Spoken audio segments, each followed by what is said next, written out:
Corrigan Hall here in the heart of Dublin. I'd like to thank the President of the RCPI, Professor Mary Horgan, for the use of the hall here today.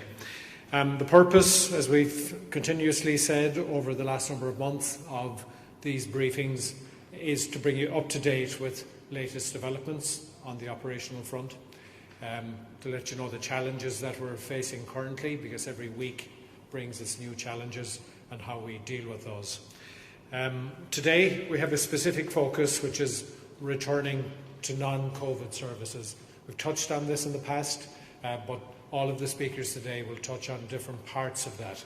And so we have 4 speakers, as you can see, and I'm just going to ask them all to introduce themselves, starting with you, Siobhan, please. National Clinical Advisory Group Lead for Older Persons, HSE. Colm Henry, Chief Clinical Officer, HSE.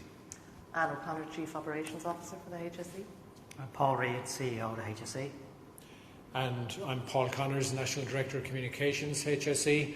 As usual, we have our Irish Sign Language interpreters here. We have Lisa and Vanessa, and thank you for being here today. So we have 4 speakers. The talks should last about 20-25 minutes. Paul will give an overview of the strategic and from a strategic point of view what's happened over the last number of weeks, and will then deal with the operational briefing. Colm will then give a clinical perspective, and also he's going to touch on screening, and then Siobhan is going to talk about enhancing community response for older people and also for chronic diseases. So without further ado, I'll ask Paul to come up and to go through the strategic overview. Thank you, Paul. Thank you, Paul, and good afternoon, everybody. And like Paul, can I also thank the RCPI, the Professor President, Mary Horgan, and indeed the CEO, Terry McWade, and for their ongoing support for us. Great strategic partners working with the HSE, and thank you. Just wanted to update firstly on the performance of the virus and general capacity issues across the HSE. First thing is to say that the number of patients with confirmed COVID in our ICU is now down to 11, so a 93% reduction from the peak in April. Similarly, for confirmed COVID patients in beds in our hospitals is now down to 37, which is a 96% reduction from the peak from the 13th of April. The positivity rate from our testing is now at 0.5%, so 99.5% from our testing from last week tested negative, which is given an indication of the significant reduced transmission of the disease. We've also reached an important milestone today on our testing. We well over 400,000 tests now done, 405,000 tests done as of yesterday, which is over 8% of the population having been tested. And I know there's always various different data sources around, but I just flash up a World Data Source report which issued yesterday, setting out that Ireland against the EU 27 and UK countries, following in the top 6 of performance based on per population, testing per population. What I just want to also mention is the testing that we've done in the past 7 days. So over the last seven days there's been about 18,500 swabs taken, and also in our labs over 19,000, almost 19,200 tests completed. We still do have the capacity and retain the capacity to deliver up to 100,000 tests per week. In terms of the performance, turnaround times, which we've been putting a strong focus on over the last few weeks. The average number of close contacts, first of all, is 4.6 contacts. So you'll see it will have risen marginally over the last few weeks. We had been hovering around 2 and then 3, but it's hovering about 4.6, the average numbers of close contacts as we contact people. The median end-to-end turnaround time from the time for our tests, from the time a person is referred to the time they've been contacted and their contacts tracing completed, is at 1.78 days for last week. So well above our target levels, well within our target levels overall. The percentage of tests completed when targeted, our target of 90% in 3 days, we are achieving the target of 90% within 3 days. And as you'll be familiar, this week we're commencing the process of testing all healthcare workers in nursing homes on a week-by-week basis over the following 4 weeks, and then we will review the impact of that overall following the period. Just a brief comment on recent reporting from the Oireachtas Committee on Healthcare Workers. I just want to make a comment that any one positive test case for us and a healthcare worker is a cause of concern for us. And we have a very shared goal with the staff, trade unions, associations and our own staff to significantly reduce the impact of positive cases across our healthcare workers. But again, always we need to be careful in terms of comparisons of data across the world. Some countries aren't testing at all, just to make the point. Some countries will count different what are healthcare workers. We have a very wide and broad definition of what are healthcare workers, which includes caterers, porters, support staff. Some countries will just count nurses and doctors. So I just want to make that point overall.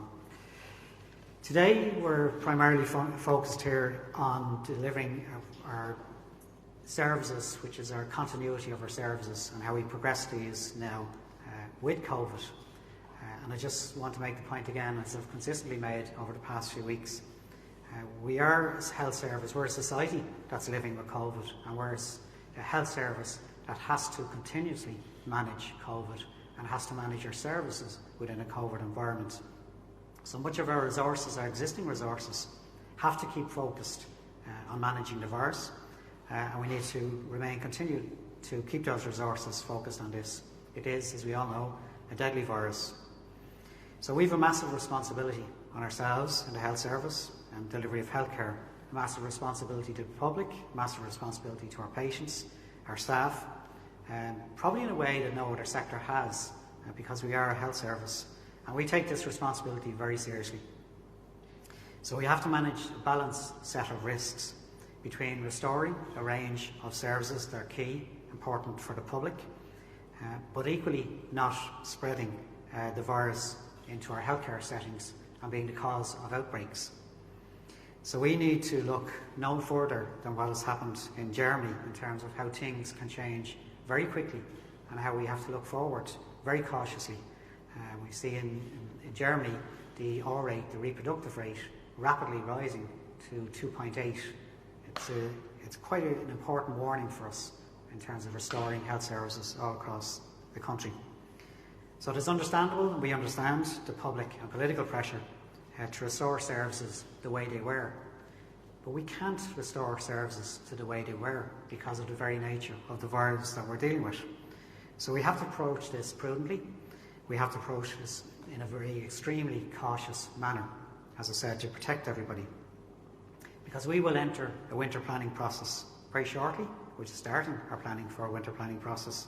But we will enter this with an unprecedented and a heightened level of uncertainty and unpredictability based on COVID. And just to give you kind of some brief insights into some of the challenging environment in which we have to introduce these services. First of all, we have to manage our capacity. We have to manage capacity, as WHO quite rightly set out, to protect for a second surge. And that's been important for us. We have to manage social distancing across our healthcare settings in a way that's more important than indeed many other sectors will have to do it. We have to implement very strict and stringent infectious prevention and control processes and controls in place. And we need to maintain separate COVID and non-COVID flows in our hospitals, in our community care places, to protect.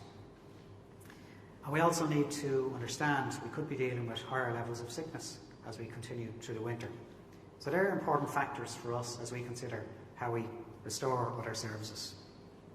Just to give you a very brief insight into some of the practical measures of bringing people back in for surgery. There's a very good Lancet paper on this recently, and indeed our own clinical teams have set out some interim guidance about how we would go back in terms of surgeries. And it is setting out the process where somebody coming for elective surgery would need to have been isolated for 14 days prior to surgery, and a test to be carried out 72 hours before the surgery. and must require a negative test. They're important practical measures. On top of that, it's well reported worldwide, surgeries can take between 2 to 3 times longer based on the guidelines in terms of IPC, donning and doffing of PPE, cleaning theatres prior to surgery and cleaning theatres post-surgery, and leaving a significant gap in between procedures for that cleaning activity to happen. Some very practical issues. I know we're speaking today just on restoring some services, but I just want to really briefly mention it's not that all of our services have ceased, and all across our services, many services have continued. In our primary care services, emergency therapies, home dialysis and home services have continued. In our mental health, urgent assessments of community mental health teams have continued. In our older persons, many services in terms of discharge services to reduce delays, transfers of care, home support services have continued at certain levels, and certainly community palliative care. And disabilities, emergency respite services and residential placements have continued. Community residential services, medication management and others have continued. Equally in general practice, many services around cancer care, palliative care, medication reviews have all carried out chronic disease management in a very different way, of course, but they have continued. And equally in our acute hospital settings, emergency care, cancer services for rapid access, symptomatic disease clinics, provision of essential emergency treatment, critical care for acute coronary syndrome, asthma, COPD, sepsis, stroke and traumatic injuries. All have continued, and indeed many more. But what we are sending out today is a new framework, a framework that sets out how we'll continue to deliver some of our other services. It'll set out how we'll restore them in a very clinically aligned and prioritised way by our service delivery functions, whether it's in our hospitals or in our community services, and doing it in an integrated way to support the relieve the pressure on our acute services. It sets out how we'll phase some of these services, and indeed my colleagues Anna Connor and indeed Dr. Colm Henry and indeed Dr. Siobhan Keneally will set out how we will go about some of these services. We'll be strengthening our community services to reduce the impact on the hospital system. We'll be supporting care and continued care that we've learned from COVID in the home. We'll be introducing new ways of working and consolidated new ways of working that have been implemented during COVID. And we'll also be building on international knowledge and experience. This is, as we repeatedly say, a novel disease, and experience and knowledge is gaining from other countries that we will be monitoring. However, despite those constraints and challenges, we will be putting in place a few enablers to help us do it more effectively, and I list a few.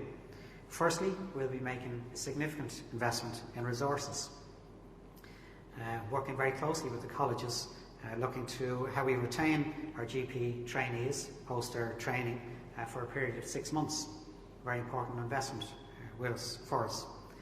Strengthening our medical capacity overall by converting probably around 80 non-training medical posts to training positions, an important one for trainees and trainee doctors.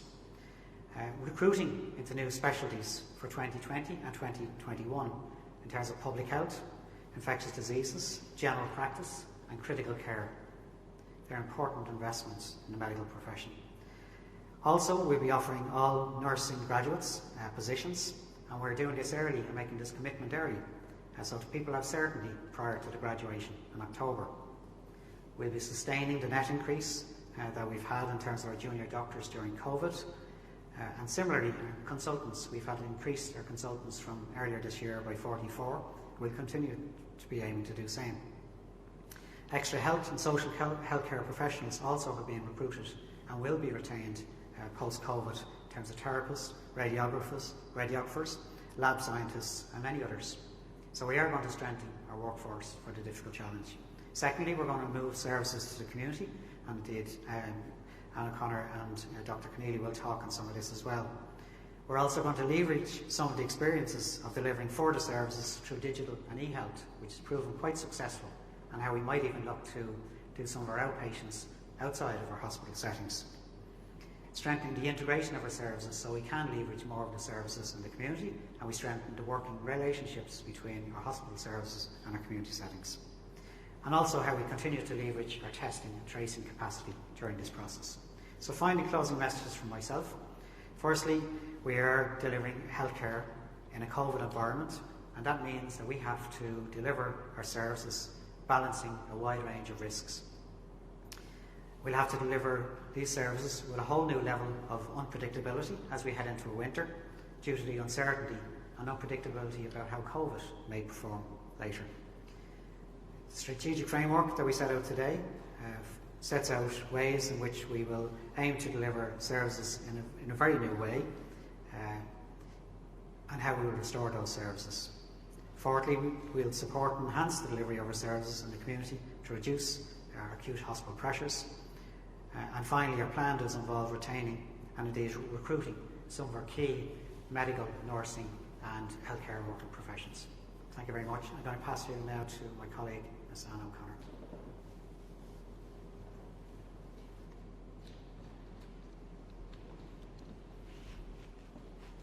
Good afternoon, everyone. Okay, so I'm going to talk through the operational update and maybe just to pick up in terms of the COVID and some of the numbers. As Paul said, we have 37 confirmed cases in our acute hospitals at 8 o'clock this morning with 228 suspected, 11 in ICU with 9 suspected. We have a total, as of 8 o'clock last night, a total of 459 available beds across our acute system. Some sites, however, don't have many beds, so that isn't, I suppose, across all sites. It's a national number. And in terms of our ICU availability, there's 95 beds available. So maybe just to move on in terms of the activity, and particularly as we're focusing on services and the continuity of services, it's important that we look at the activity that is going on currently in our sites. And many aspects, as Paul said, of our services didn't stop during COVID. And certainly when it comes to our ED attendances and admissions, we're seeing that changing week on week. So we can see that overall our attendances for the whole population continues to go up. Now it's only up 1.7% this week, but it's still down just over 10% on the same week last year. So that is gradually rising and not too far away from where we were last summer. The picture changes a bit when we get to the over 75. So I mentioned a couple of weeks ago that this year's attendances had passed last year's attendances for over 75s, and you can see there on the chart on the left that is now up to 3,465 in terms of attendances. So that is a 3.6% increase on last week, and it is a 5.2% increase on the same week last year. So notwithstanding COVID, we are now seeing more people aged over 75 in our ADs this year. The admissions for over 75s has gone down this week, or actually no, it has gone up this week, and it is also up 5.8% on the same week last year. So our activity in terms of our older population is increasing week on week, and as we know from our winter discussions, as Paul referenced, that's particularly important for us when we plan capacity across our hospitals and our community services, where our goal is to try and reduce the need for attendance at ED where possible and reasonable, and provide other types of interventions. So just then in terms of our patient experience in time, we know that that is actually the most important metric for us in terms of the length of time that people are in our emergency departments, from the time they are admitted to when they are either discharged out of emergency departments or into a bed. So for the whole population at the 24-hour PET time is still up at 99.3%, and the 75 plus 9-hour PET time is still up at 78%. So notwithstanding the fact that our attendances and our admissions have now passed last year, we have managed to keep our patient experience time for the over 75s at a higher level. Now that is linked to the capacity that's available in hospitals, so that's obviously if our hospital beds are all full, it's harder to move people into beds, and that metric gets affected by that.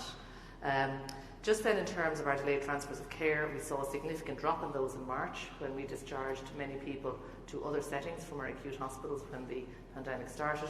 And that has increased of recent weeks, but we see this week it has come down again, and that's hugely impacted by our capacity to discharge people to nursing homes, either because they have chosen a nursing home and have been processed under fair deal, or because they're going there for a period of convalescence, or a period just of a couple of weeks under transitional care arrangements.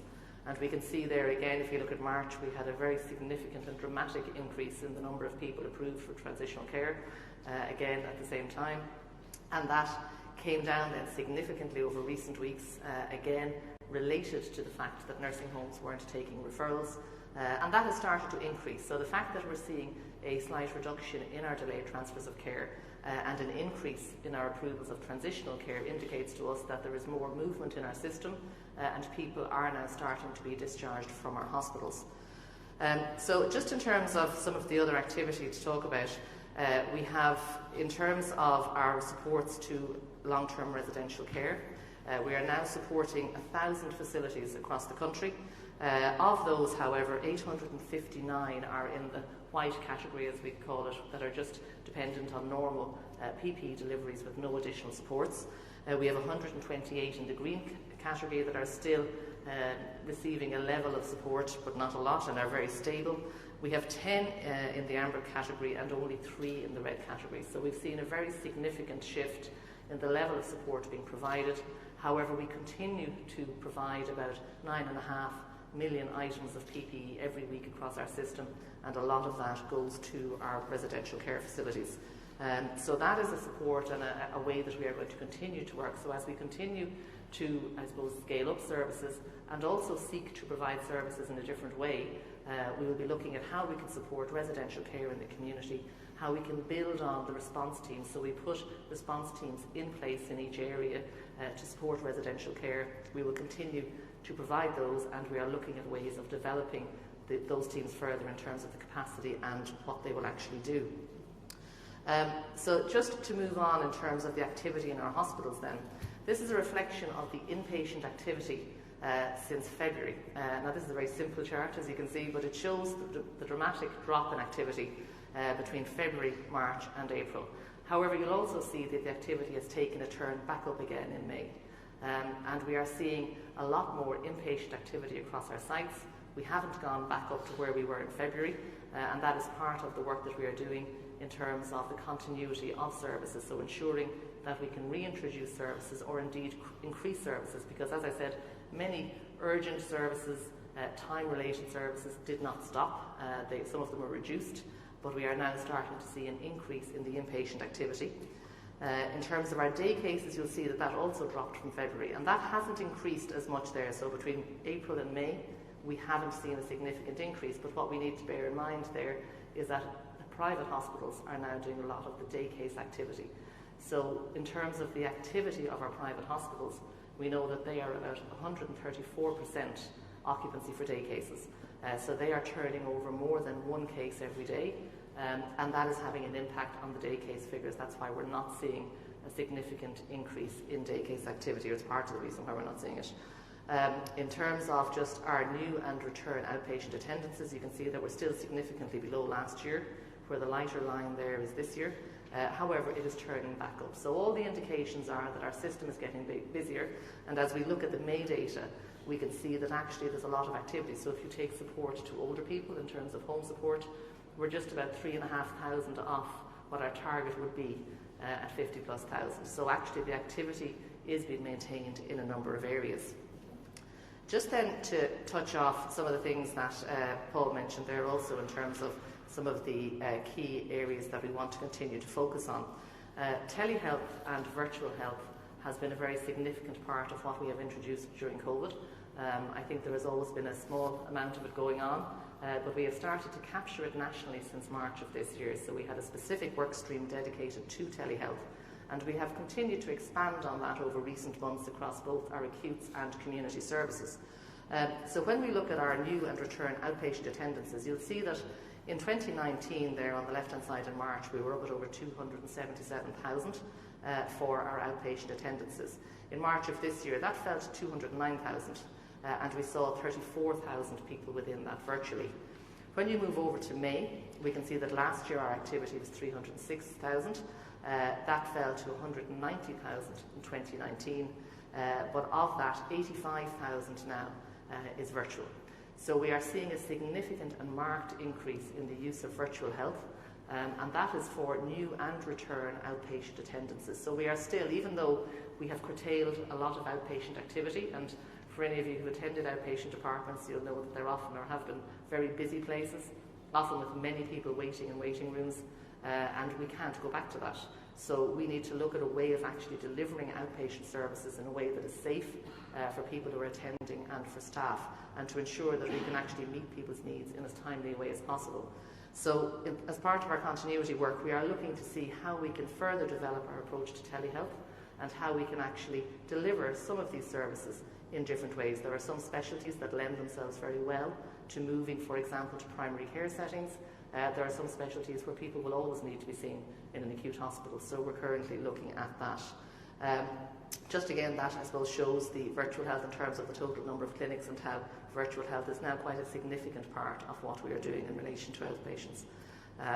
So just in terms of one of the other areas that I want to mention, and that is in relation to disabilities in the disability sector. So in terms of the services that we provide significant services to adults with disabilities, and we currently have over 18,000 adults attending our disability day services across the country. Many of these services, so we have 91 service providers in the country, and they work across 1,000 service locations. Whilst during COVID we maintained our urgent and critical services, so for example any kind of crisis response, emergency residential placements, well, they continued during COVID. Day services were wound back, and that was because of our capacity to see people in group settings. They're also in terms of transporting people to day services and staff being able to work safely in those services. We are now working with providers to see how we can resume day services for adults in particular, and I'll mention the children's services in a minute. But we are working across our 9 community health organisations to see how we can actually provide access to day services again for adults. And again, just to reference that many of these services would work often on a semi-term time basis, so in the summer they would often wind back. And we have been reaching out to most vulnerable families during COVID, and will continue to do that during the summertime. So for people who feel that they are really struggling, I would encourage them to reach out to their local service provider because they are continuing to engage with families, and we are going to be in touch with all families attending day services over the coming couple of weeks in terms of confirming how those services will return. We know that there are different services that are being provided in different ways, so I might just reference the work that's been done by Enable Ireland with Microsoft in terms of having telehealth services available. So using Microsoft Teams, they actually have virtual groups, and it is an extremely positive and successful initiative, and I know the disability services are looking at other such examples. In terms of children's services, we continue to work in relation to the reassignment of SNAs. We now have 903 children who've been identified as requiring SNA supports, and they have all now been, I suppose, captured in terms of our systems with parental consent, and we've now matched 231 of those to SNAs. So our summer programme will continue now for the whole summer in terms of working with SNAs and working with families to ensure that the children who have the most complex needs and their families get support. So that as disability is a key area for us. Likewise, we're continuing our work in terms of scaling up our mental health services and all of the services across our social inclusion in terms of addiction services, services for the homeless, etc. So I'm going to end there, and I'm going to hand over to Dr. Siobhan Kennelly. Thank you. Sorry to call him. Sorry.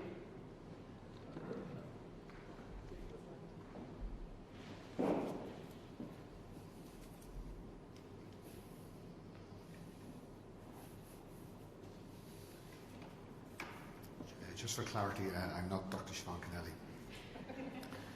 So just, I will be brief because I want to introduce and bring in Siobhan Kennelly, who's well known to you from her work in integrated care, particularly with older people, and how her work is going to inform our recovery in the coming months. So just briefly, it's often spoken that COVID-19 was a profound shock to our economy, but it was also a profound shock to healthcare systems throughout the world. We see now there's almost 9 million cases worldwide and 470,000 deaths. And Dr. Tedros, as recently as yesterday, reminded us that as we must double up on public health measures, there's a delicate balance between protecting people and minimising the social and economic damage caused by the pandemic. And here, fortunately, through the efforts of everybody in our society, we've seen community transmission levels go to a very low level. The impact, as I said, in the healthcare systems worldwide has been profound, and Anne has described the rapid drop in presentations right across our system, scheduled, non-scheduled care. Some of it explained by fear, perhaps, but others that can't be explained by any change in the incidence of disease. And now as we recover to a new normal, we see there's a new way of delivering healthcare, which distancing, rigorous infection prevention control measures, keeping people safe, and all the time mindful of our potential need for capacity should we witness the kind of surges in activity we're beginning to see in some states in the United States and some of our fellow EU nations in mainland Europe. And Anne has described that the slow flow, or Paul has described the slow flow that has emerged through surgery, which involves a much more studied and deliberate flow of patients into surgery, involving testing, isolation, and infection prevention and control. Anne has described the remote solutions, 80,000 virtual consultations in the month of April. But the process of care as a result is longer, with a smaller throughput. And all the time our healthcare workers, we know if they become symptomatic, the advice we're giving them is not to come to work if they have symptoms. And that also has an impact on the flow and throughput of our services. Now, in regard to screening, as with what were deemed non-essential services and a wider package of community measures on March 27 were announced, they were suddenly switched off at the flick of a switch. And screening services are an extremely valuable and valued part of our healthcare system. They prevent cancer, they detect early cancer, they save lives, and they also prevent more invasive treatment by earlier detection of illness. And the screening pathways, by their definition, bring in healthy people by invitation into the healthcare system, subject them to a test, and then a select number of people based on the test are then sent on for further investigation management in our operational delivery system. And all that is now taking place in a new healthcare environment, which I've already described how it pertains to surgery, but the same principles apply to breast screening, to colposcopy, to colonoscopy, all those different elements of it sometimes can be a complicated pathway. And as we look at reopening screening services, as with any other services, there are some very fundamental assumptions we're making here, and the assumptions are that the social restrictions that we're seeing will continue to ease, and the community transmissions remains very low. And these are two big assumptions. So whatever we do, whatever services we reopen, including screening, at all times we have to be mindful of COVID disease patterns in society and any public health responses that are necessary to ensure that community transmissions remain very low. In regards to screening, the plan is, and our screening programs, the 4 screening programs, 3 are related to cancer. I've been working hard looking at all elements of the pathway, the capacity required to deliver that, and the new control measures that are required in that environment, infection prevention control and otherwise. And what they're doing is now reintroducing those screening services in a phased and incremental way. It will take time to recover those levels of activity they had before. It certainly will take time to clear those cases that were suspended on March the 27th. So regards to cervical screening, first of all, the letters will be going out on July the 6th to patients, inviting them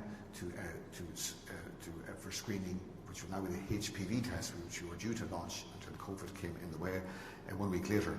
And they initially will be starting with priority groups, 1 year, what we call 1 year recalls, people who already were due to have an earlier recall, and new participants in the screening programme. And we've already been working with the ICGP, and certainly would like to work with patient groups as we introduce this in a phased, incremental way, as I say, addressing high priority groups first.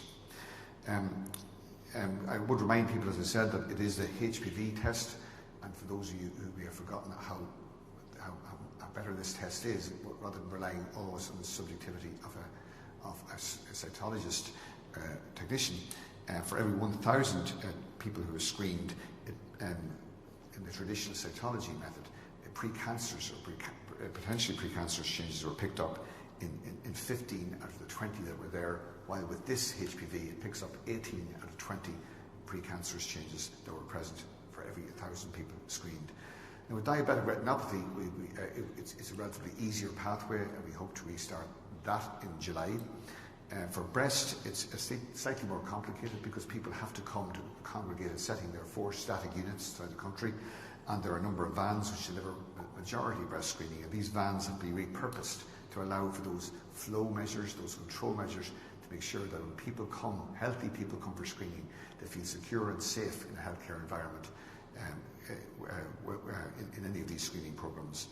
The breast screening was working quite hard throughout the pandemic in supporting symptomatic breast cancer services, and we hope to have between the refashioning of the mobile units and bringing back staff to the breast screening units to have the first invitations issued in September of this year. And finally, in the colonoscopy or the bowel cancer screening program, anyone who's had the test will know that it's a test that's done at home, and that leads on, in the case of positive cases, to the requirement for a colonoscopy in a hospital setting. That's the major rate-limiting step here, because like other procedures, that is now slower, there's a slower throughput, and there's more control measures put in place to ensure that there's no transmission of the virus in any potential case that comes in. So that programme has again looked at all elements of their pathway, and they hope to resume having cleared existing positive fit tests for colonoscopy. They hope to start fit tests again by sending out invitations in September of this year. So in summary, this is a balance of opposing risks, as it is with the reintroduction of any services, and it's a dynamic, constantly reviewing the community transmission society, addressing priority groups for first, introducing in a phased, incremental way. And I'd just like to acknowledge the work of the screening leads, Celine Fitzgerald, Damien McCallion, and the screening clinical leads, and also the role of patient advocates and Irish Cancer Society in taking such a keen interest and their support for these screening programmes. And I'll hand you over to Siobhan, the real Dr. Siobhan Connelly now.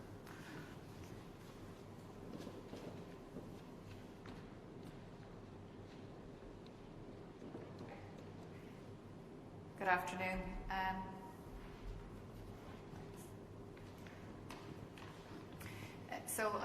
My own remit this afternoon, as Colm and Anne have alluded to, was really, I suppose, articulating the very, I suppose, significant community response that's really required in terms of our services as we seek to meet the needs of older people and those with chronic disease in settings outside of acute hospital.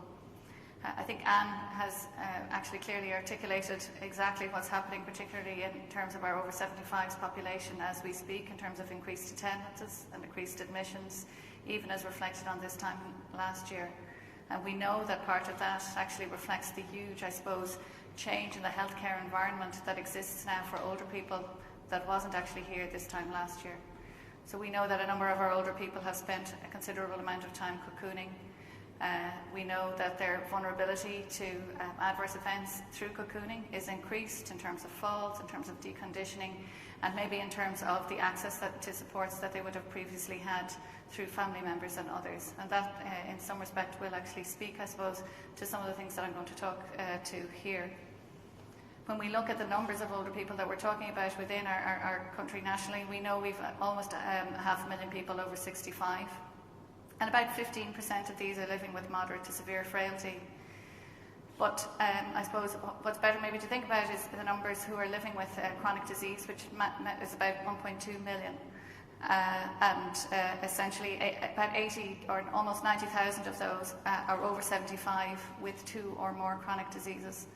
So they're a particular focus and target for us in terms of enabling community responses, both in terms of specialist healthcare provision, multidisciplinary team input, and a set of measures that will allow people to access healthcare in settings other than acute hospital. And that's what we're going to speak to here. And the aim, I suppose, is really, I mean, some of it is focused around, trolley waits and unscheduled care admissions and bed days used in acute hospitals. But I think a very fundamental aim around this is also around reducing the requirement for long-term residential care in our older populations. So what COVID has highlighted for us is the, I suppose, specific risk that care in congregated settings, and particularly care in congregated healthcare settings, pose for older people.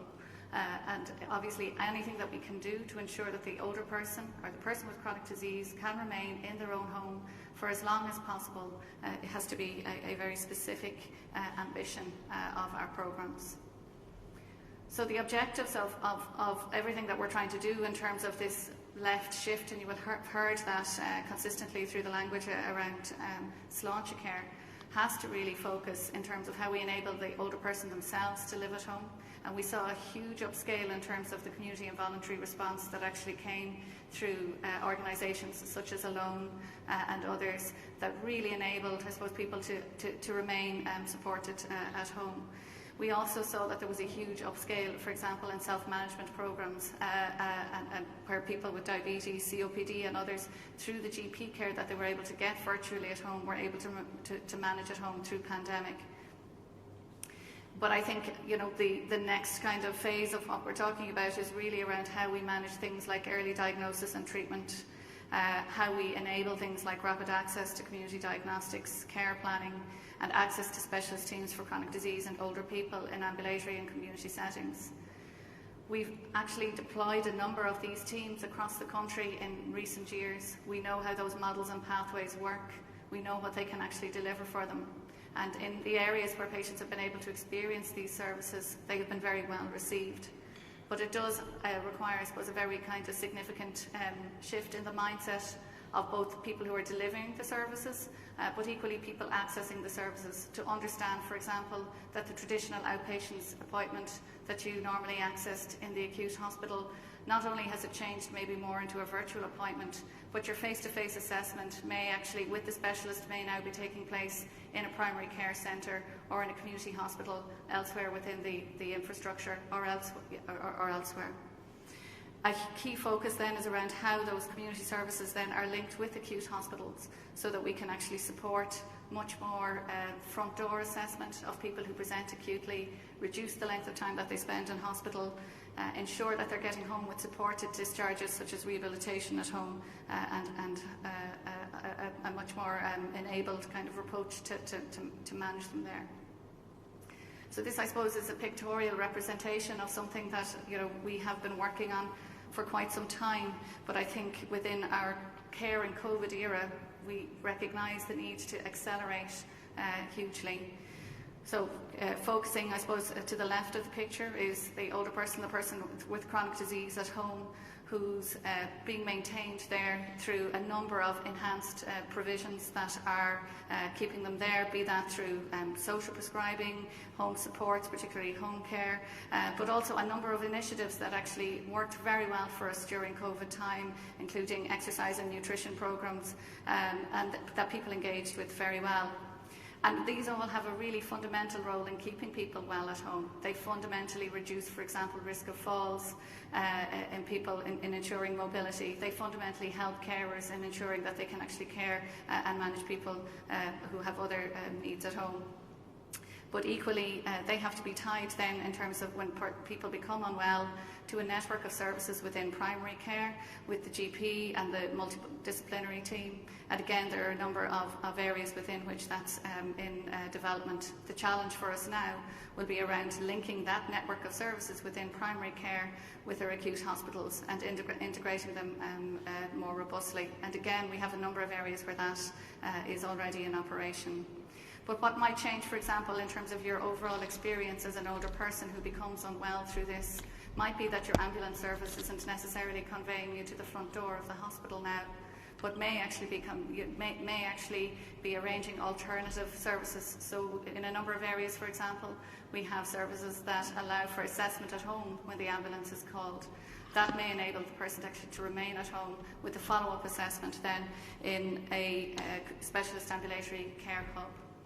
That specialist ambulatory hub is a particularly important part of this, because for people with chronic disease, particularly those who are accessing care for respiratory or heart failure or diabetic care, along with issues from an older person's point of view, there's a suite of specialist services that can be delivered through that. So, for example, the older person who becomes breathless, who may have COPD, who may not need to be seen in the emergency department, may actually be able to be seen outside the hospital, have their diagnostic pathway and have that enabled through that. So these are all services that have been in development. They've all been worked through in terms of the integrated care programme for older persons and chronic disease. And what we will be able to do is update you in terms of what those services are doing as time goes on. I think a very fundamental part of it then, as we've said, will be around how hospital care is linked with those services in the community so that people spend the minimum time possible within our acute hospitals.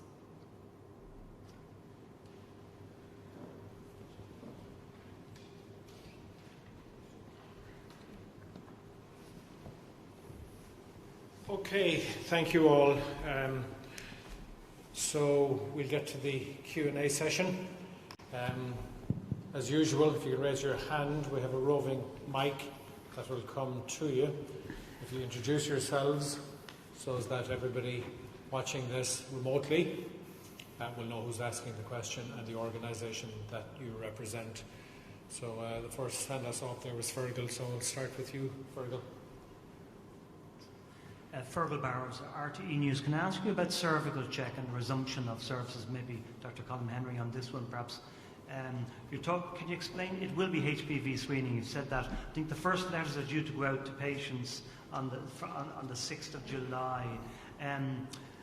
In relation to resumed services, are we talking about letters out to people for fresh screening, first-time screening, and then also resumed delayed screening, which was held up in the backlog? Do you have any idea about what that backlog might be? I'd calculated perhaps over the last 3 months in 90,000 or so people. How big is the backlog, do you think? How long will it take to clear in the new capacity restraints that you were talking about? Thank you. So first of all, we will be targeting priority groups. Letters of invitation will go out on the 6th of July to begin the screening the following week. You're absolutely right, it will take some time to clear. We're not going through them in chronological order, we're beginning with priority groups. We expect to clear all those who were suspended sometime by October or thereabouts.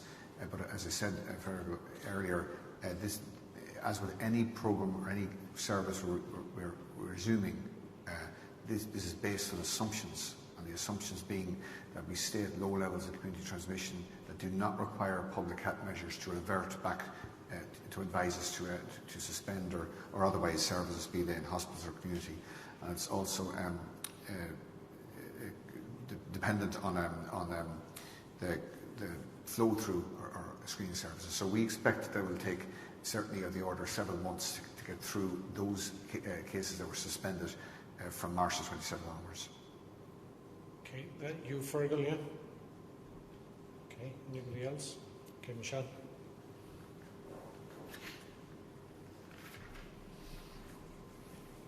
Michelle Hennessy from the journal.ie. Just 2 questions from me. Can I first ask about hospital capacity? I think, Anne, you mentioned that the number of free beds in some of the hospitals is quite low at the moment. It was 0 in some hospitals during the week, according to the numbers. So is capacity becoming a problem already, and how are you going to manage that as we come into the winter? Presumably we can't have the same sort of situation that we've had in previous winters where we have multiple people, especially with flu, on trolleys in corridors. And then the second question is in relation to the number of close contacts, the increase there. Anecdotally, are you finding that the new cases of COVID-19 are close contacts of other cases, or are the close contacts coming back negative? So, Anne, capacity. The capacity one. So I think, there are sites, some of our busier sites, it depends, different reasons why sites are getting busier. Some hospitals just have more beds, and it can be just down to that. But you're absolutely right. So we've clearly signalled from the beginning of this that we can not go back to a position where we have lots of trolleys in corridors. Now, what I would say is that our beds are being used, so we don't really look at trolleys in the same way, because I think I've mentioned in some of these before that in some of our facilities, for example, our emergency departments have spaces where we can actually isolate people, so they're being used for a COVID pathway instead of a non-COVID, etc. But I think in terms of the overall capacity, what we have done on that is we have local area crisis management teams that are integrated teams working across acute and community services in a geographical area. And they have all now submitted proposals around intermediate care, so looking at step-down facilities and how we can either use the ones we have to best effect, so looking at different pathways through those, or looking at where we need additional capacity. So we're working with all of our local sites now to see what capacity they will have and where the issues will be. Our issue in winter, invariably, when we look at trolleys and all of that winter discussion, invariably it relates to bed capacity. But I suppose the other key part of that is the admission and the hospital avoidance piece, which is what Siobhan referenced. So along with looking at the capacity piece, we also have to ensure that we have other pathways available for people. So where GPs can refer people for assessment and interventions away from the acute hospital, either in our primary care centres or looking at some of those integrated teams for older people. Okay, contacts, Colin? On the second issue, you're right. We're seeing very small numbers of cases now. They're close contacts, some of them. Some related to outbreaks in domestic settings, but very small numbers, and some for which we can't account. Which is and the message is it's still out there, albeit community transmission is very, very low. The virus is still there, and we've seen in Germany the power, how transmissible this virus is once it gets a grip within a congested setting, such as happened in meat factories, I think, in abattoirs in Germany. What I would say is, if I could use your question to also get the message across, that in close contacts we see positivity rates in both symptomatic close contacts of about 14%, and those who are asymptomatic about 9%. And this highlights the need for people who are close contacts, if you're contacted, to undergo testing and to do so as early as possible. And it also, if I could reinforce the message for anybody who has symptoms, to contact your GP and get tested as quickly as possible, because we find the average delay between onset of symptoms and people presenting for testing can sometimes be 1 or 2 days, during which time, if you're positive, you're potentially transmitting the virus. Can I just add in something I should have said actually in the capacity? The other key thing for us is the fact that we have seen an increase in the number of people who are delayed in their discharge because of the lack of discharging to nursing homes. So that obviously impacts on our capacity, which is why we've seen the beds go down. So once that movement continues to increase, as we've seen in the last couple of weeks, that'll have an impact and increase the beds available too. Paul? No, Colin's absolutely. Same point. Okay. Is that you, Michelle? Okay, Zara?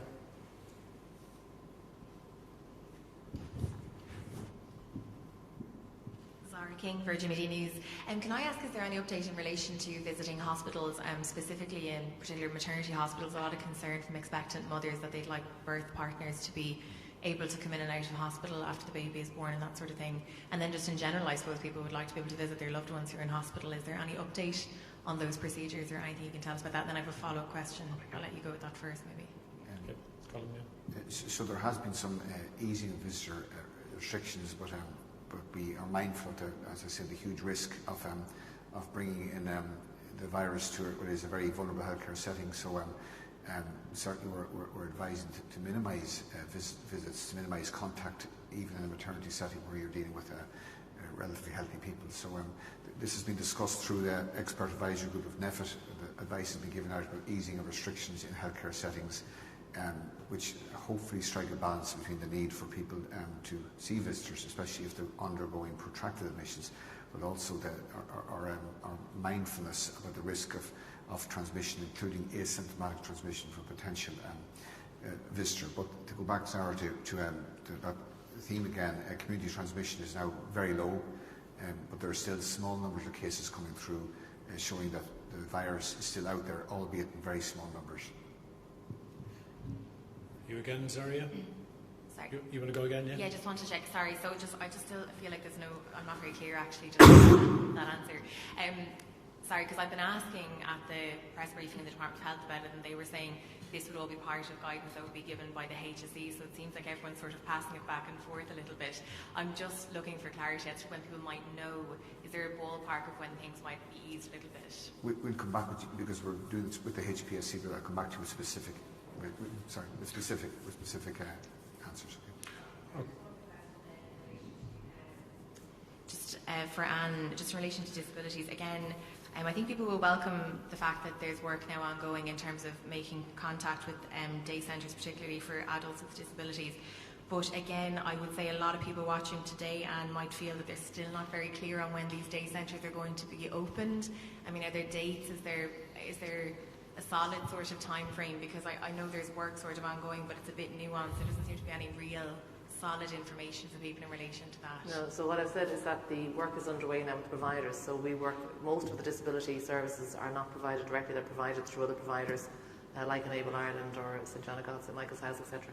And over the next 2 weeks we will be in touch with families and service users in terms of the plan to resume services. So in different services it will be different. There isn't one date. It will depend on the service, it will depend on the type, even the type of buildings they have, the transport that is available to people. So all of those things have to be taken into account, and it will be very much a kind of a tailored approach, service by service by service. And they will be in touch with people directly to discuss how services will return. Okay, Dan, and then Simon. Hi, how are you? Dan Grant from the Irish Daily Mail. I was just wondering, in terms of the additional capacity that the HSE has gained to fight off the COVID-19, I was wondering how much that would be retained. I've heard that there was 11,000 extra, or not, sorry, 1,100 extra beds. I was wondering how much of that would be retained over the winter period, considering the inevitable winter trolley crisis that's on the horizon. Just make a general point and then pass across Dan. I mean, the capacity that we built up was through a number of different processes. One of it, which was through the private hospital groups agreement, and that, as you know, will cease in terms of the current agreement at the end. We are in discussions with the private hospital groups in the Beacon, just in terms of a storage capacity and other capacity that we feel we would need as we move towards winter, and that's an ongoing process. That would be one element of our capacity. The other elements that we had, which was actually our own capacity in our public health system, and as Anne has quite rightly outlined there, we are seeing that reduced as we go through it. But one of the fundamental tenets of the framework that we're setting out today, and that Siobhan Kennelly was mapping out there today, is about shifting that treatment away to reduce the impact on capacity. And I would make the general point to the public to bear with us, because as we are launching back to these services, it's going to be in a very new way, and as we have all said, it can't be in the way we had it, congregated outpatients departments with a lot of people sitting close together. So our capacity is a challenge for us, particularly as we head into winter, but we're addressing some of it through extra resourcing, because the services will be slower, and some of it we want to negotiate with the private hospital groups, and some of it through different services being delivered in a very different way, virtually and e-health, and some of it by through moving those services to the community. Anne, do you want to come in there? Yeah, no, I think that's it, and I think for us coming into winter, you know, there's the bit about the additionality, but there's also very significantly the part of doing things differently. I referenced the intermediate care proposals, so that's looking at additional capacity, but some of that is to replace the challenge that we're going to have around, you know, the number of beds we can have in any one place. So we're having to look at how beds are located at the minute, as well as what the capacity might be in the event of a surge or in the event of a bad winter season related to flu, etc. I think it's very germane to you, Siobhan, so maybe you might comment on that. Yeah, I mean, I think it's fair to say a lot of the options that have been available to us in previous winters will actually be much more limited now. So many of those transitional care beds were accessed in residential care settings, and we know how challenging it proved to be to keep residential care facilities functioning, particularly if they were dealing with a number of outbreaks in an area. So what we found was that areas that had high rates of community transmission, their nursing homes were by and large quite badly affected in terms of COVID. So, you know, if we are dealing with that particular situation again come winter, then some of the options that Anne has described are going to challenge us as well. So it does require a really different way of thinking about how we're going to support people closer to home. The one thing that one of my colleagues in a different context often says is that every person has a bed in their own home. And so we're going to have to really think about how that care within home is actually provided, to provide some of the transitional supports that traditionally might have been provided in bed-based care in a nursing home. And you know, that's going to feel different, I think, for many members of the public when we're having that discussion with them. But I think it's useful for people to be thinking in those terms. You, Dan? Just one more question as well. The Cabinet are meeting today about thinking about reopening air travel and air bridges, and I was wondering, does that concern the HSE team here today that there may be an increase in the COVID-19 cases? I think much of our concern, and Dr. Henry might want to speak as well, much of our concern is about transmission within the community, and that's one point we would like to keep re-emphasising today for the public. So the individual responsibility around all the measures that we've outlined before are key. In terms of travel or international travel, or, you know, obviously the advice is for people not to travel abroad right now, and whatever other measures governments evaluate and decide tomorrow, we'll assess. But ultimately, our primary concern right now is transmission within the communities right here, and that's a message we want to really emphasise. That's the biggest place it can transmit. Okay, Simon, I'll come to you, Stephen.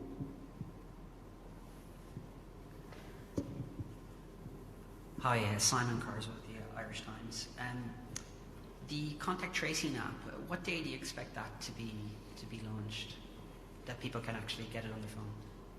Yeah, just to say the current position when it is, Simon, is that we progress all the technical solutions of it. They've been tested, we're ready to go in terms of technical solution.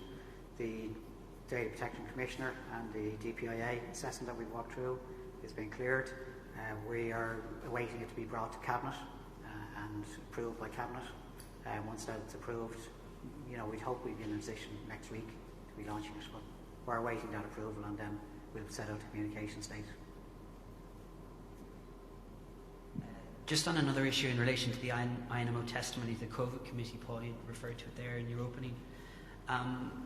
The numbers of healthcare workers stood at over 8,000 on the 21st of June, about 32% of the cases.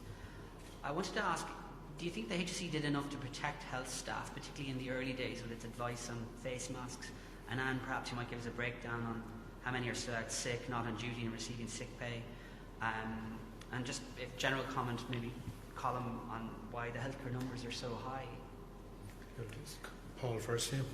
Yeah, I'll take the first bit first, and as I said in my own opening comments, we treat the protection of our staff really seriously, and I know the INMO and other unions and trade union representative bodies do so too. So we take that very seriously. Just to say and clarify, the 8,000 figure, which is the figure which is quite rightly quoted, is the percentage of healthcare workers overall. It is between 3 and 4% of our total healthcare workforce. The experience across other countries has been, in some cases, much higher of the total workforce infected. The second thing I would just say, which I said in my opening comments, is you have to approach the data with a lot of caution, because there's a lot of different ways of counting what's the denominator and what's the numerator. So how many healthcare workers, or what healthcare workers are you counting? In some cases, in some countries, it's just nurses and doctors. In our case, it's all healthcare workers, including porters, catering staff, etc. And secondly, some countries may not be testing to the same level that we are testing, so we have a higher number of tests completed. Specifically in relation to the protection of PPE, we've put very early interventions, and indeed I have to say we work very closely with the INMO on a weekly basis about communications about the correct use of PPE when it was really constrained. And you remember in early March, overall Ireland did, I believe, in my view, do quite well in terms of securing PPE, particularly towards the end of March, in a massive global competitive world market. We fared much better than others in terms of sourcing that PPE and the distribution of it, but it was tight at certain stages. And finally, just make a comment on the masks, that the use of masks and the change of the use of masks, it hasn't changed dramatically the infection rate at that point in time or thereafter, but the use of masks and the guidance of that we implemented once it was clarified. If I can't just give the figure in case Anne doesn't have it this week, 546 people today currently, as of the end of last week, 546 people, healthcare workers, out sick currently. I think they're absent, so some of them are actually people who've tested positive, and some of them are people who are in isolation who may not actually have COVID, but who may be having to isolate because of being a close contact. Colin, do you want to come in there? Yes, just a few. If you look at the breakdown, Simon, on the healthcare workers, yes, 32% is high. It's each one is a concern to us because these people are on the front line, and some of these did translate to people who are admitted to hospital and even critical care units. And as we know, 7 healthcare workers died both across community and hospitals.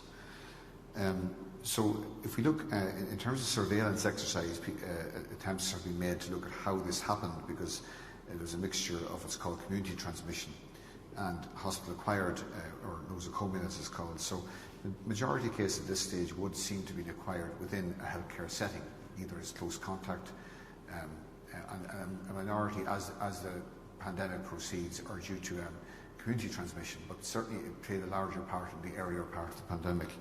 In terms of the predictor of healthcare workers, the strongest predictor of healthcare workers is the level of community transmission, and while that doesn't take away from the important infection prevention control measures which are necessary, not just the basic measure but also provision of PPE and the correct wearing of masks in the appropriate setting, what we've seen as community transmission levels have collapsed, the level of transmission among healthcare workers has collapsed as well. So much like the instance of the virus in residential care settings, the biggest predictor is the level of community transmission. That's the strongest predictor as to whether healthcare workers are going to be exposed to this virus or not, or indeed transmitted within a healthcare setting.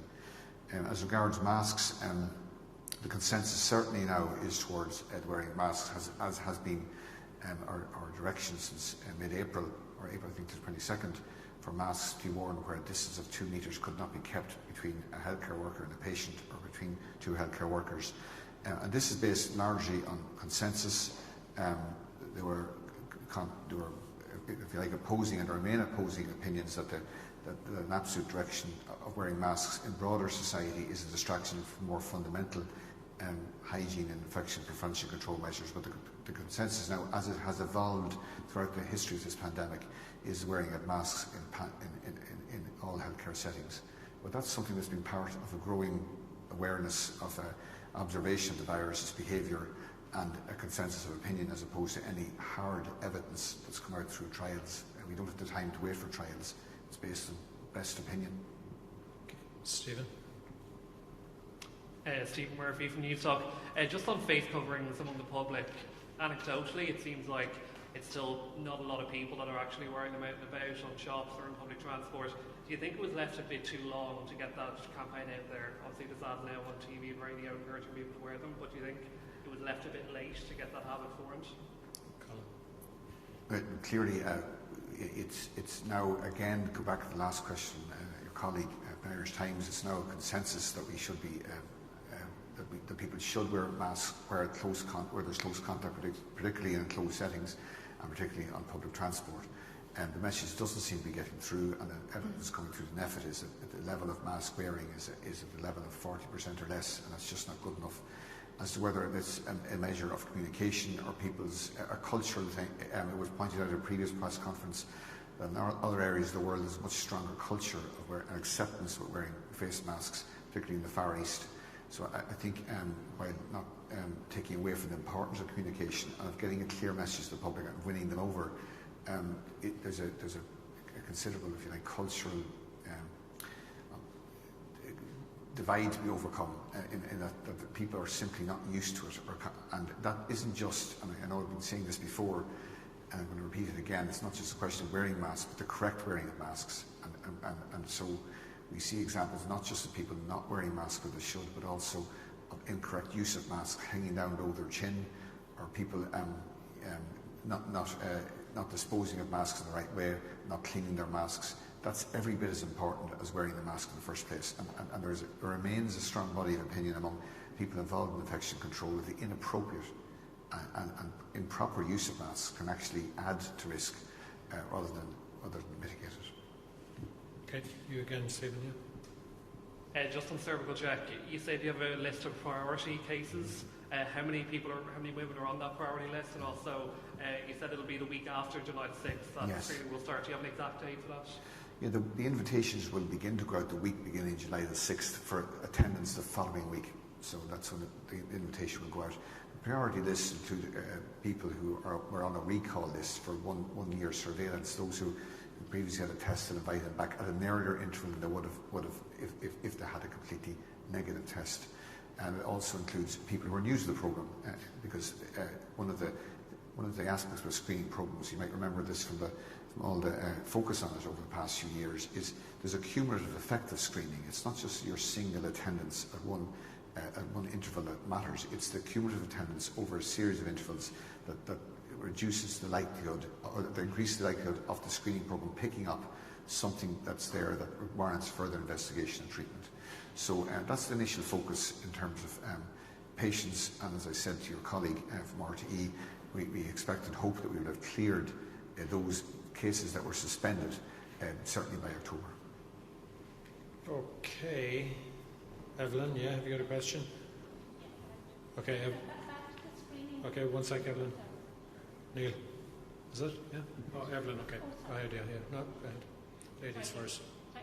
My name is Evelyn Ring. I'm a reporter with the Irish Examiner. It's just the Irish Cancer Society highlighted the number of people waiting for colonoscopies. There was I can't remember what it was, about 2,400 or something like that. Is there a special effort going to be made to clear those cases? Is this with reference to screening or symptomatic disease?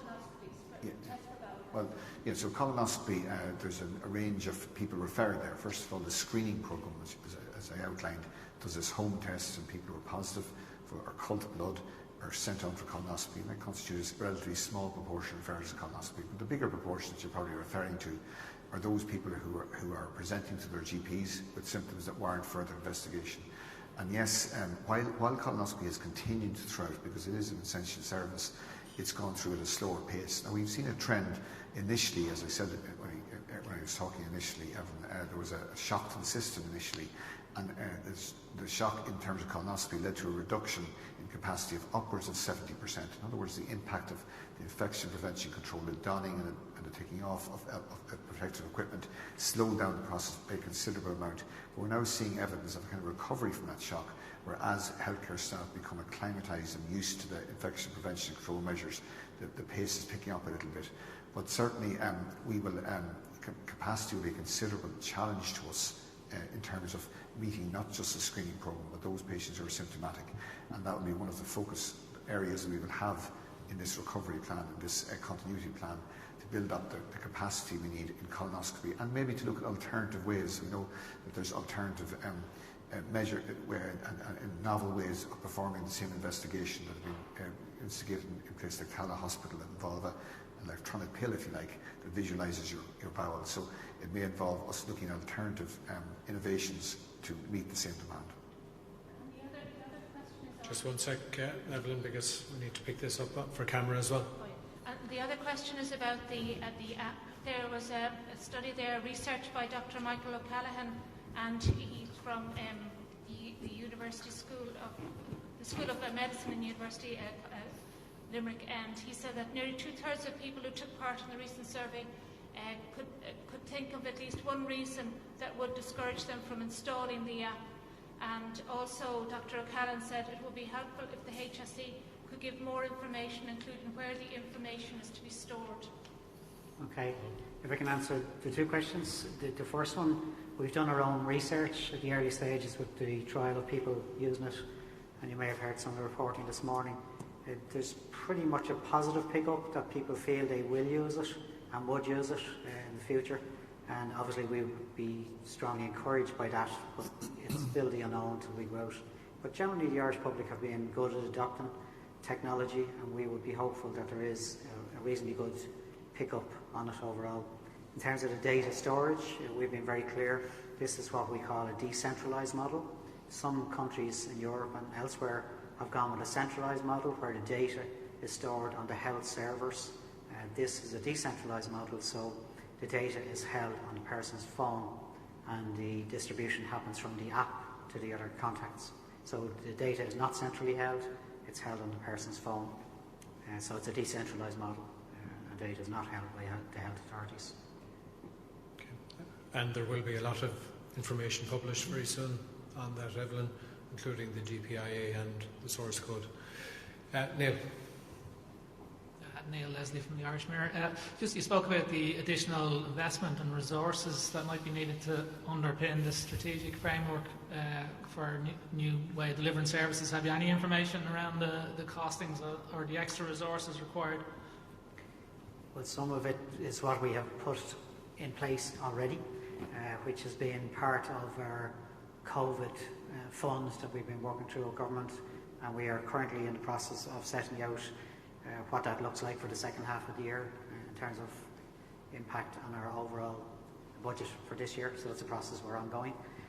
And equally, some of the other resources that we're putting in place that I just set out today, we're mapping out the costs in terms of those for as part of the revised estimates process and budgeting for next year. So we're mapping through some of the costs, but I think overall what I've said before, our cost for COVID this year will be very significant. Between PPE, contact testing and tracing, they are figures in multiples of what we would have ever predicted, and the resourcing. So again, it's a strategic kind of direction you're unveiling there today. Are we essentially saying that nursing home model, we're moving away from that now in terms of care of the elderly, or we should be? So, I mean, I think we've always considered the nursing home model to be the model that's deployed when people are at their maximum level of need and need a very high level of nursing care. And, as somebody who practices as a geriatrician, I could count on one hand, to be honest with you, the number of people who volunteer to go into nursing home at any stage. So I think it's always been a very kind of fundamental underpinning of all our models to try and minimise the requirement for long-term care. At the moment, about 4 to 4.5% of our existing population of people who are over 70 are in long-term care. So we know that 95% of our existing older people live at home, and I think we are certainly trying to, rapidly accelerate those healthcare kind of initiatives that will continue to enable that, particularly in the setting of a demography that we know is going to really challenge us. So we know we're going to have 1 million people, in excess of 1 million people who are aged over 65 by 2031. So if we're going to be able to meet that and continue to at the current level, and particularly I think what COVID has shown us, if COVID was to stay here for another 2 to 3 years, we would be extremely challenged to continue to manage long-term residential care with our current model, particularly big nursing homes and big congregation settings. And that's been alluded to on a number of fronts with policymakers. So we have to look firstly at the model of long-term care provision itself, but equally we have to ensure that everything that we're doing in terms of care for older people is actually around minimising the need for long-term care. And that's about actually maintaining health. It's about reducing frailty, and it's about then making sure that we're only using acute care systems, which in themselves can actually worsen deterioration for older people as little as possible, and keeping people at home. Okay, that you, Neil, yeah? Yeah. Simon, you're trying to get back in there again, yeah? Yeah, just a quick follow-up. Colm, a question for you. The number of household outbreaks has risen quite dramatically in the last few days. According to the HPSC figures, they jumped by 65 outbreaks between Friday and Sunday, from 325 to 390, which is a 20% increase in 2 days. Is that a cause of concern that there's such a surge in the number of outbreaks in households? And is there a requirement for a rethink in terms of isolation? Do we need to get a stronger message out to people in households that they should be isolating themselves in bedrooms, or does the HSE need to maybe look at getting them out of homes and into the HSE's isolation units to prevent these outbreaks spreading? No, of course it is a concern. First, the outbreak in itself and the harm it can cause, particularly to vulnerable people. But secondly, it reinforces the message that although community transmission is low and the positivity rates of the tests have now gone to the lowest level we've seen, the virus is still out there. Our message remains as strong as ever to people. As we release social restrictions, it doesn't mean we're releasing everybody from the obligations and the advice that people have really adhered to so well since March the 12th and March the 27th, the social distancing and the need to avoid congregated settings. My biggest worry, Simon, in response to your question, is if people equate the release of or the easing of social restrictions with the easing of all restrictions, which isn't the case. So your question is absolutely apt in that it is a worry. It's perhaps not a surprise as you ease social restrictions that you might see a number of close contacts per case rise a little and that you see more outbreaks. But our capacity to control that rise as much, if not more, on people's compliance with those measures that were introduced, which haven't gone away as much as the social restriction measures that were brought in as a matter of policy. So our message certainly needs to double up, and as Dr. Tedros said yesterday, we need to double up on that messaging, and that was his message to the world, not just to Ireland. We need to double up on public health measures and messaging in order to avoid a further surge of cases that could cause even further damage. Fergal. Just a query to Paul Reid, just looking through your framework document there for the resumption of services. The capacity of the HSE to deliver care is going to be significantly impacted if, looking at your figures in that document, if the HSE is to stick to 80% occupancy, bed occupancy, it's going to mean 108,000 fewer planned cases a year. And if you stick to the 2-metre rule, if that stays in place, there'll be a 25% reduction in acute inpatient bed capacity. Do government and the public, does everyone understand the implications of that in terms of delivery of healthcare? Yes, I expect so. We've been very clear throughout this in terms of the impact of the WHO guidance itself, and also the impacts in terms of social distancing.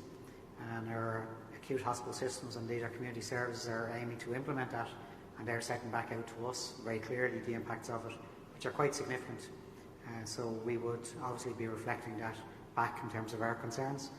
We'll be reflecting it back very clearly because apart from the social distancing and the overall capacity, what we just spoke about earlier on, the patient flows, having to have separate flows for patients, having to have surgery done a whole new way, having to have outpatients done a whole new way, and that's our message to the public as well today, to bear with us, because as we head into a winter plan, this is planning for a winter plan like we've never had before, and capacity is a concern for us.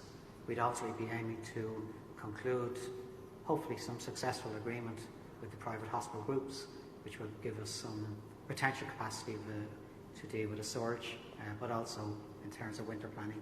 So yes, it is a concern for us. There are impacts, and we've reflected those very clearly. And just to add, I think in terms of the full health sector, there will be significant challenges in many residential care settings as well. So that will then impact on our capacity to discharge, and it's the whole picture of capacity, even the services that aren't necessarily HSE services, but when you look at residential settings anywhere. Danny? Hi, Danny Duval, the Irish Sun. Just how prepared the HSE for kind of a second wave of COVID-19, and is there a worry that a second wave could coincide with this year's flu season?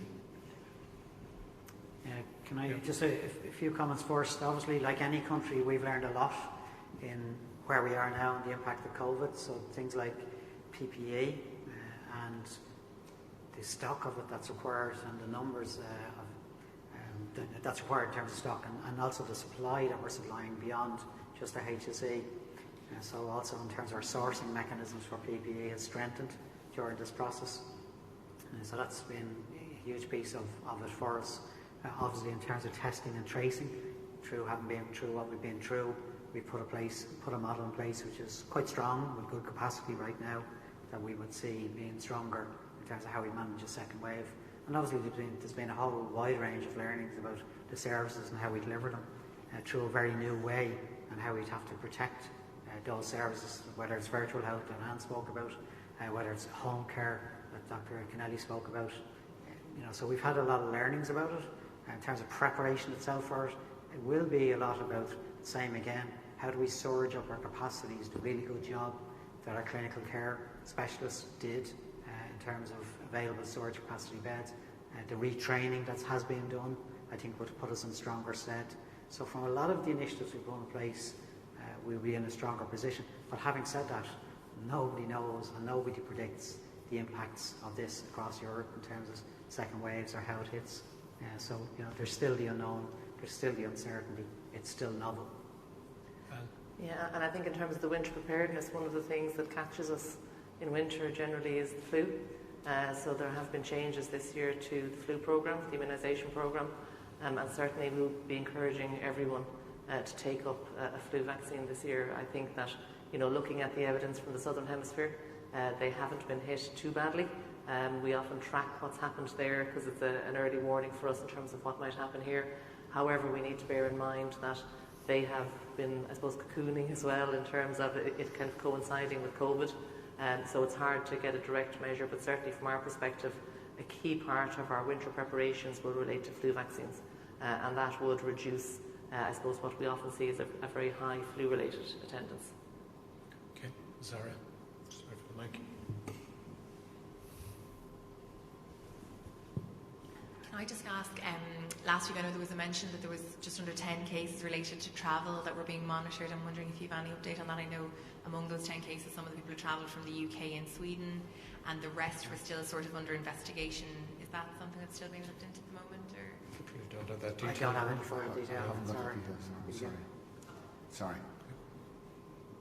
We know lots, not everything, just here. Okay, anybody? Just one question. Okay, just wait for the mic, Evelyn.